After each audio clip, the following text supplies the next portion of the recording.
Quantum कम्प्युटिङमा के हुन्छ भने त्यहाँ एब्सोल्युट टेम्परेचरमा राखिन्छ त्यो कम्प्युटर डिभाइसलाई, जुन प्रोसेसिङ गरिरहेका वायरहरू छन् या त्यो डिभाइस छ या प्रोसेसर छ, त्यो सिस्टमलाई चाहिँ कम्प्लिटली एब्सोल्युट टेम्परेचरमा राखिन्छ हैन, जसको कारणले जहाँ चाहिँ एनर्जी लस भनेको कुरा के हुन्छ, जेरो हुन्छ।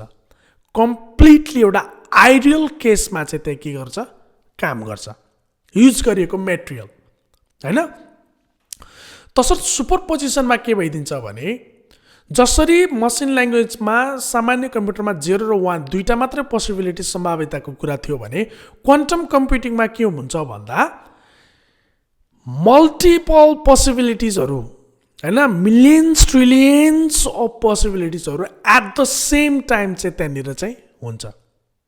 So which is why it's really hard to hack, almost impossible to hack the quantum computer. किन भन्दा 0 र 1 मा पनि बस्दिन्छ र 0 र 1 एउटै फर्ममा पनि बस्दिन्छ। त्यही भएर त्यहाँको डेटाजहरू ट्रान्सफर गर्दाखेरि चाहिँ त्यहाँ सम्भाव्यता मल्टिपल भयो, जसका कारणले गर्दा इन्फर्मेसन चाहिँ कम्प्लिटली क्यारी गर्न सक्ने भयो। ह्याकरले ह्याक गर्दा त्यहाँ पोसिबिलिटिज दुईटामा एउटा पाउने हो नि त, सामान्य कम्प्युटरमा 0 पाउँछ कि त 1 पाउँछ हैन। तर क्वान्टम कम्प्युटरलाई ह्याक गर्न इम्पोसिबल भनेको कारण के गर्दा ह्याक गरेर त्यसको पोसिबिलिटी 0 खोज्दा 1 भइदिन्छ, 1 खोज्दा 0 भइदिन्छ, 0 र 1 खोज्दा 0 र 1 र फेरि हाफ फर्ममा 0 1 या 1 भइदिन्छ हैन। त्यो कुनै पनि कन्डिसन्समा एउटा स्टेटमा रहँदैन। अनि यसमा फेरि त्यही टर्म आउँछ क्वान्टम इन्टेङ्गलमेन्ट। इन्फर्मेसन्स त्यहाँ सुपर फास्ट कन्डिसन्समा काम गर्नको लागि पार्टिकल्सहरूलाई इन्टेङ्गल गरेको हुन्छ, जसको कारणले गर्दा नम्बर्स अफ इन्फर्मेसन चाहिँ पिको माइक्रो सेकेन्डमा चाहिँ एक्सचेन्ज गर्छ विदाउट ट्राभलिङ।